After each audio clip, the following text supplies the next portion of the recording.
السلام علیکم ناظرین، میں ہوں آپ کا میزبان اور آپ دیکھ رہے ہیں قاسم لائیو نیوز۔ آج کی ویڈیو میں ہم آزاد کشمیر کی موجودہ صورتحال کا مکمل تجزیہ کریں گے۔ آخر ایسا کیا ہوا کہ سڑکیں بند ہو گئیں، کاروبار رک گیا، انٹرنیٹ بند ہو گیا، سینکڑوں گرفتاریاں ہوئیں اور پورے خطے کی سیاست ایک نئے موڑ پر آ گئی۔ یہ ویڈیو کسی ایک جماعت کے حق میں یا مخالفت میں نہیں بلکہ حقائق پر مبنی تجزیہ ہے۔ آزاد کشمیر صرف ایک خوبصورت سیاحتی علاقہ نہیں بلکہ پاکستان کے لیے جغرافیائی، سیاسی اور سفارتی لحاظ سے انتہائی اہم خطہ ہے۔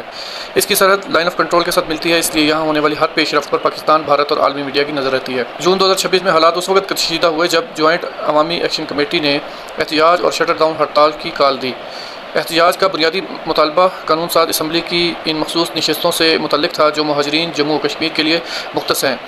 مظاہرین کا موقف تھا کہ موجودہ انتخابی نظام میں تبدیلی کی جائے، جبکہ حکومت نے موجودہ آئینی نظام کا دفاع کیا۔ حکومت نے صورتحال کو قابو رکھنے کے لیے اضافی سیکورٹی فورسز تعینات کیں، کئی علاقوں میں سفری ہدایات جاری کیں، متعدد مقامات پر انٹرنیٹ سروس معطل کی، احتجاجی قیادت کے خلاف کارروائیاں کی۔ کئی شہروں میں بازار بند رہے، ٹرانسپورٹ متاثر ہوئی، روزانہ اجرت پر کام کرنے والے مزدور شدید متاثر ہوئے، بینکنگ اور کاروباری سرگرمیوں میں بھی رکاوٹیں آئیں۔ بہت سے تجزیہ کاروں کے مطابق یہ معاملہ صرف ایک احتجاج نہیں بلکہ کئی برسوں سے جمع ہونے والے سیاسی، معاشی اور انتظامی شکایات کا نتیجہ بھی ہے۔